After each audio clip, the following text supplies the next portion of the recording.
Olá, vamos falar um pouco mais do sistema Price. O sistema Price, então, chamado sistema francês, todas as prestações são iguais. Comumente utilizado, então, para representar então, o financiamento de um bem de consumo em geral. Então, ele segue essa linha aqui do raciocínio então, de uma série de pagamento post-antecipada, onde a gente tem, então, essa diferença aqui, ou esse atraso, ou no caso, assim, a prestação primeira é paga transcorrido um período, então, após a sua compra. Para o cálculo, então, da prestação, a gente vai a mesma forma de como calcular, então, a prestação de uma série post-antecipada, só um detalhe, a gente acaba, então, isolando essa variável P, né? No caso, a variável prestação. E aqui a gente teria, então, que ficaria, vou isolar P, dividindo todo mundo por esse segundo fator, eu fico então com o valor presente dividido por essa expressão. Então essa expressão aparece no denominador, trabalhando um pouco com ela, então eu tenho a divisão por uma fração, então eu pego a primeira parte vezes o inverso da segunda. Não haveria necessidade de isolar, porque a gente pode trabalhar com essa expressão dessa maneira. Então, a partir dessa expressão que a gente tem, poderia simplesmente seguir com a primeira aqui, desde que tomasse os devidos cuidados. Quando eu tenho essa prestação isolada, ou essa variável P isolada, eu estou procurando então essa prestação, então eu vou ter o valor que eu estou financiando dividido por essa expressão, no qual eu vou substituir então a taxa dada, e N será o nosso número de pagamentos, o nosso número de prestação. Então, eu vou refazer aquele nosso exemplo inicial lá no Excel, onde a gente tinha uma dívida inicial de 200 mil. O número de prestações a ser pago era em 5 prestações mensais e a taxa, então, também estava ao mês, 2%. E a prestação, gente, aqui que vem um pequeno detalhe, que a gente precisa tomar o cuidado de trocar essa fórmula aqui dentro do Excel. Ao invés de a gente fazer ela dentro da planilha, digamos, do nosso financiamento, a gente vai fazer ela separada aqui para evitar qualquer tipo de erro ali, e depois a gente usa então como referência aqui a célula E2 aqui onde a gente vai estar calculando ela. Então o nosso valor presente é a nossa dívida inicial, então que está em B2 vezes, vou abrir parênteses, observa então que em cima aqui está o I, a taxa, dividido pelo denominador aqui 1 menos, abre parênteses de novo, 1 mais a taxa, nossa taxa aqui os 2%, elevado, e esse elevado eu vou abrir um parênteses aqui por causa do sinal de menos, menos N, N é o nosso número de prestações.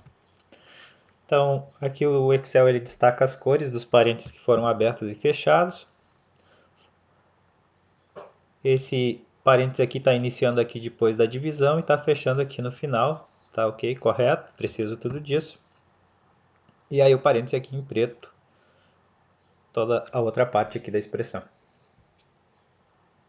Posso fechar, apertar igual, então ele me calculou a prestação, né? Bom, agora, vou tirar aqui uma casa decimal.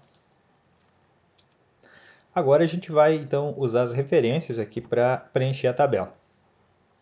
Observa que depois, quando vocês forem organizar essa planilha para vocês, vocês podem aumentar aqui a quantidade de N, né, para um valor que vocês vão fazer simulações ali, sei lá, 360 prestações ou mais, e isso vai permitir simular empréstimo, financiamentos maiores, assim, por exemplo, de uma casa, de um apartamento que tem um número de prestações bem alto, né? Bom, período zero não tem juros, amortização zero, prestações não tem naquele momento, e o nosso saldo devedor é os 200 mil. Lá, decorrido um mês, então eu vou pagar juros, terei juros, o nosso capital aqui, a nossa dívida, ela terá juros de 2%, né? Então a célula D2 vezes o saldo que a gente deve, é esse valor. Vou usar o cifrão então novamente para poder preencher o restante da planilha, porque eu preciso que fique exatamente aquele 2%, aquela célula nas outras. E o E6, que é o saldo devedor, observa que ele está uma linha acima, sempre será, então, o próximo aqui, né? Então pode modificar, né? Então aqui eu vou estar fazendo essa relação aqui sempre, né? Então juros vezes o saldo que eu fiquei devendo no mês anterior. Então aí observa que ele está exatamente uma linha acima sempre, né? Bom, prestações são todas iguais, então eu tenho sempre E2 aqui. Posso arrastar, será? Não posso, né? Tenho que travar, senão acaba modificando os valores. Então, usando o cifrão duas vezes, antes e depois da letra, então eu travo a coluna e a linha, então nada modifica, vai ser ele mesmo por todos. Então, o sistema price é essa característica, né, de prestações iguais, então por isso eu posso preencher todas as prestações iguais. Bom, agora aqui, ó, amortização. Lembrar que dentro dessa prestação está os juros mais a amortização. Se eu quero saber a amortização, tenho que tirar da prestação os juros. Tirando da prestação os juros, vai sobrar somente a amortização. Isso significa que é o quanto vai diminuir nosso saldo devedor. Então, cuidado para... Então, eu peguei o saldo devedor e vou diminuir a amortização. Cuidado para não fazer menos a prestação, né? Bom, automaticamente, como essa célula já está referenciada aqui nos juros, apareceu juros do próximo período. Aqui eu posso arrastar, né? E posso deixar destravado porque eu quero que ele continue fazendo essa relação, né, entre esses valores de diferentes colunas aqui que eu tenho. Posso arrastar aqui também porque ele vai chamar as outras. E observem que ao final aqui zerou, né? Que era o que a gente queria, né? Quitar o financiamento após o quinto pagamento. Só por questões de apresentação aqui a gente acaba deixando duas casas decimais somente. Se quiserem fazer outras configurações, colorir, e isso fica a critério de cada um.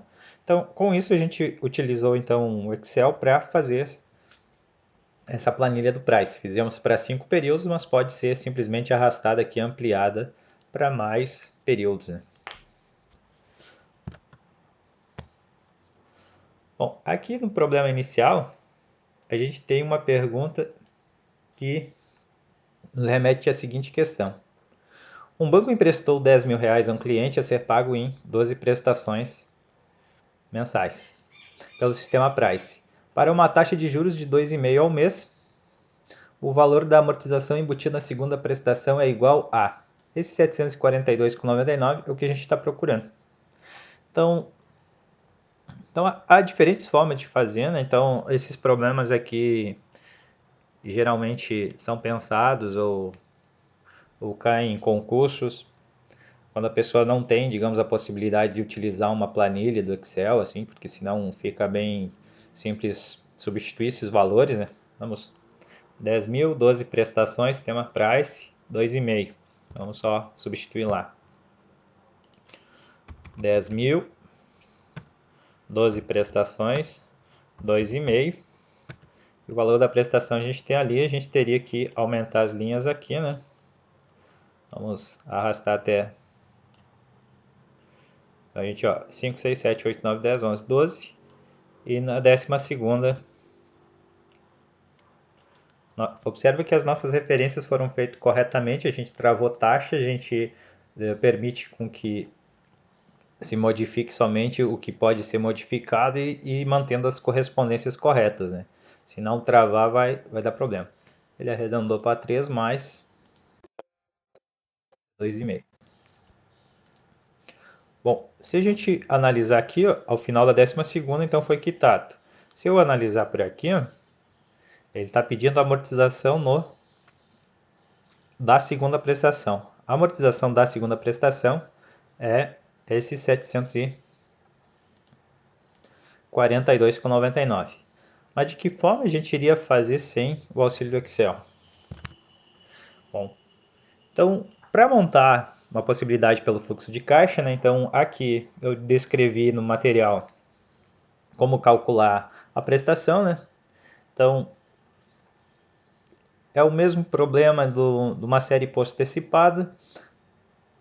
Vou lá, pego a forma do valor presente, substituo os valores, vou isolar o P e vou conseguir obter o valor da prestação. Para a segunda prestação, aí monto a ideia do fluxo de caixa, onde eu tenho o que? Primeira linha 000, saldo devedor 10.000. Aí a partir daqui eu sei que para o mês seguinte vai ser acrescido os juros de 250, que é os 2,5. Então esses 250 foi o que? A taxa vezes o saldo devedor. Feito isso, eu tenho o valor da prestação que eu já preenchi aqui, né, que eu calculei anteriormente. Dessa prestação é diminuído os juros, sobra os 724. E aí a partir daí, para chegar no saldo devedor, então tem que pegar os 10.000 menos os 724 da amortização. Esse valor aqui está errado. Deixa eu ver aqui. Acho que foi digitado errado aqui a ordem.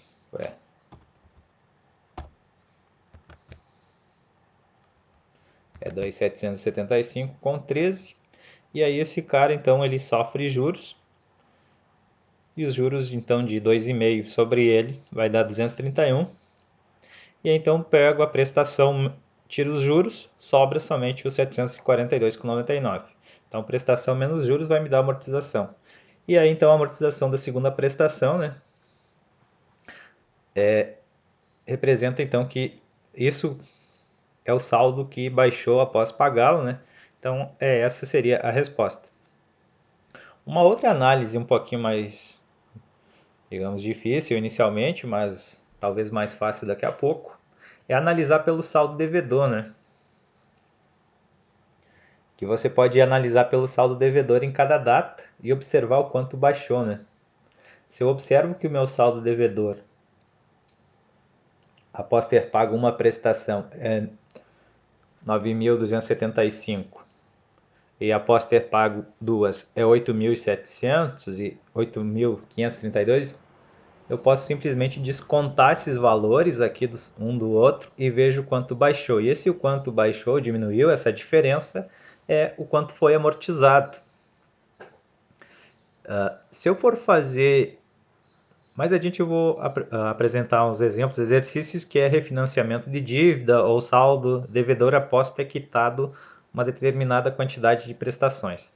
Por exemplo, no momento que ele quitou a prestação 1, por ser um empréstimo de 12 prestações, restam 11.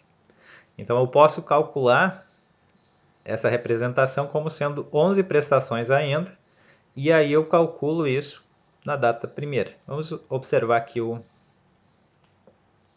fluxo de caixa aqui, ó. Por exemplo, quando ele pagou essa primeira, restam 11. Se eu usar a fórmula me traz imediatamente sobre esse período, mais as outras 11 prestações. É que nem quando eu faço o valor presente. Ó, a fórmula nos traz um período atrás dessa prestação. Então, eu trago todas as 12 para o valor presente, eu tenho o valor que foi financiado. Se eu paguei uma, eu tenho 11 a ser pago. Se eu usar a fórmula me traz sobre essa prestação, sobre a data dessa primeira prestação. Então, eu tenho todo o saldo devedor ainda.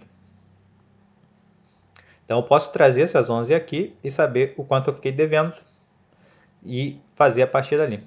Quando eu faço com a segunda, ou desculpa, quando eu faço na data da segunda, eu estou fazendo as outras 10 que restam ser pagas. E aí eu posso trazer ela aqui. E aí a gente vê o quanto baixou, digamos, de um período para o outro. Vê essa diferença de um período para o outro. Então, como é que a gente faz sem esse auxílio do Excel aqui, né? Então, sem o auxílio do Excel, então eu trazer o valor presente das 11 restantes na data da primeira. Quando eu faço após quitar a segunda, eu estou trazendo as 10 últimas, que seria da terceira à 12ª prestação para a data da segunda. E que é exatamente esses valores que estão aqui no saldo devedor, né? Saldo devedor após quitar essa prestação correspondente a essa linha.